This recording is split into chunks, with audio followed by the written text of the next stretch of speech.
ایران کے اسلامی انقلاب کے دوران فوج کا واقعہ اس عظیم رودات کا ایک بہت ہی دلچسپ، عبرت آموز اور ساتھ ہی انتہائی پیچیدہ حصہ ہے۔ رہبر انقلاب اسلامی حضرت آیت اللہ العظمہ خامنئی، جو ایران کی فوج کی تاریخ پر سب سے زیادہ گہری نظر رکھتے ہیں، پوری دقت و ظرافت کے ساتھ فرماتے ہیں، دشمن نے جتنی زیادہ کوشش فوج میں کی، اگر عوام کے کسی اور طبقے کے بارے میں کرتا تو معلوم نہیں کہ جس قدر فوج نے اسلام و انقلاب کی راہ میں استقامت کی ہے تو کیا وہ دوسرا طبقہ بھی اتنی استقامت کر سکتا تھا یا نہیں۔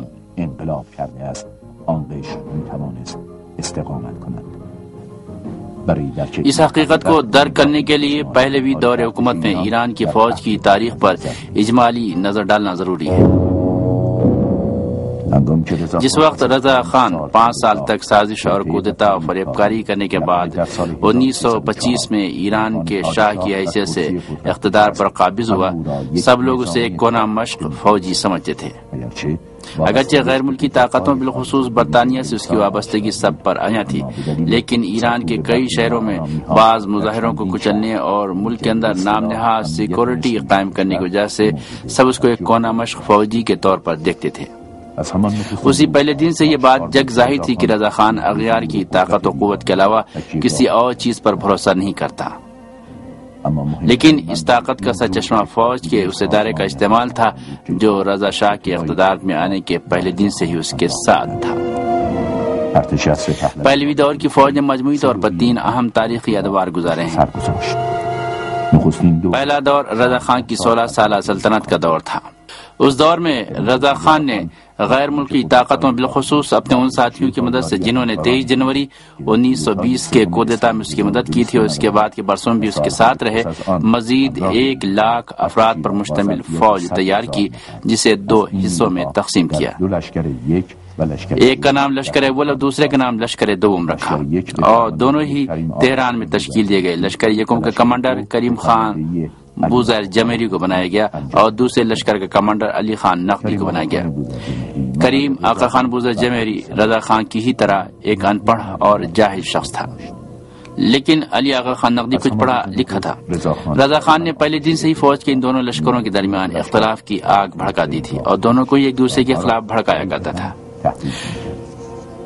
رضا خان جو خود بھی ایک ماہر باغی تھا اور کودتا کے ذریعے ہی جس نے اقتدار سنبھالا تھا اور اپنے اوپر کے افسروں کو کام سے بغاوت کرنے میں مہارت رکھتا تھا، فوج کے دونوں دھڑوں کے درمیان اختلافات کی آگ بھڑکا کر اپنے خلاف فوج کی ہر طرح کی نقل و حرکت کا راستہ مسدود کر رکھا تھا، اور اس طرح رضا خان نے فوج کے دونوں دھڑوں کو اس بات پر مجبور کر رکھا تھا کہ معمولی سی معمولی مشکل کے لیے بھی اس کے پاس آئیں۔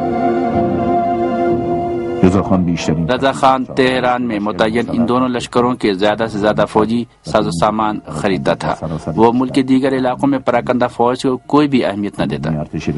فوج کے تمام دستوں کو رضا خان کے تخت و تاج کی حفاظت کے لیے ہی تیار کیا گیا تھا۔ ایران کے فارس، خوزستان اور کردستان جیسے علاقوں میں قبائل کے ساتھ فوج کی جنگ بھی اسی پالیسی کے تحت لڑی جاتی تھی۔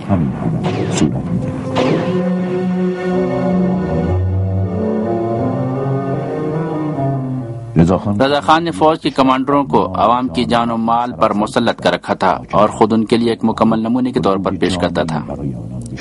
1299 کے کودتا میں رضا خان کا پرانا دوست امیر احمدی ملک کے مغربی علاقے کی فوج کا کمانڈر بنا دیا گیا اور اس نے قبائل سے جنگ کی وجہ سے کافی شہرت بھی حاصل کر لی تھی۔ اس نے برسوں کی جنگ کے بعد بعض کرد سرداروں کو جھوٹے وعدے دے کر رضا خان سے ان کی مصالحت کرائی۔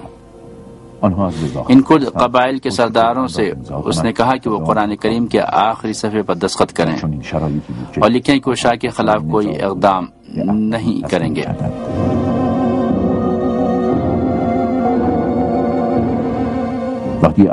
ان کردوں نے اس طرح شاہ کے خلاف بلند کیے گئے اپنے علم بغاوت کو نیچے رکھا۔ جس وقت امیر احمدی تہران پہنچا تو رضا خان نے اسے جنرل بنا دیا۔ وہ رضا خان کی 16 سالہ سلطنت کا واحد جنرل تھا، لیکن جنرل امیر احمدی نے اس جنگ اور کردوں کے ذریعے ہتھیار ڈالنے کے عمل کے دوران بھاری مقدار میں وہاں سونے اور جواہرات لوٹے تھے اور انہیں وہ اپنے ساتھ تہران لے کر آیا تھا، جن میں سے اس نے کچھ رضا خان کو بھی دیے تھے، بقیہ خود رکھ لیے، جن کی مدد سے اس نے تہران میں 500 مکانات خریدے اور پھر وہ زمین اور مکانات کی خرید و فروخت کرنے لگا۔ خانه و بساز و بفروشی بپردازند. اس کے بعد جنرل امیر احمدی ریٹائر ہو گیا اور یوں اس نے تنہائی کو اپنا ٹھکانہ بنا لیا. لیکن ایران پر متفقین کے قبضے کے بعد شہریور 1320 ہجری شمسی میں تہران کا میئر بنا اور اس کے بعد وہ اپنی عمر کے آخری حصے تک سینٹ میں ممبر رہا.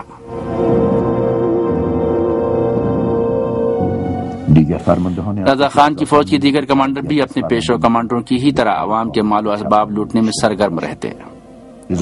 رضا خان نے ان لوگوں سے کہہ رکھا تھا کہ وہ اپنے لیے جائیداد بنائیں، لیکن کیسے بنائیں یہ انہیں خود طے کرنا تھا. چنانچہ یہ فوجی کمانڈر بھی طاقت کے بل پر لوگوں کے گھروں کو جن کی قیمتیں 50,000 ہوا کرتی تھیں 1,000 تومان میں زبردستی خریدتے. صوبے کے گورنر اور شہر کے ڈی ایم سب کے سب فوجی کمانڈروں کے تابع فرمان ہوا کرتے اور وہ لوگ بھی اسی روش پر کام کرتے. فوج کے کمانڈر اپنے ڈکٹیٹر شاہ کو مطمئن کرنے کے لیے بڑی بڑی فوجی مشقیں انجام دیتے اور شاہ بھی زیادہ پڑھا لکھا نہیں تھا.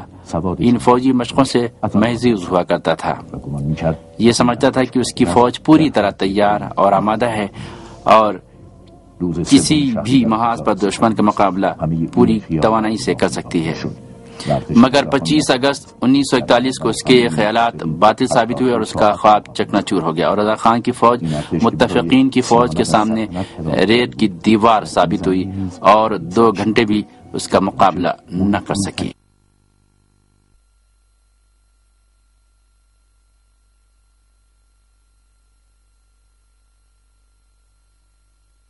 متفقین کی فوج نے حملہ کیا. اس وقت رضا خان اور اس کی فوج کے کمانڈروں نے یہ ٹیکٹک اپنائی کہ فوجیوں کو ان کی بیرکوں اور چھاونیوں سے چھٹی دے دی اور یوں 1941 میں فوجیوں کو بے سہارا اور بے دست و پا کر کے شاہ کی فوج کی تاریخ اور عصر حاضر کا ایک انتہائی تلخ واقعہ ہے.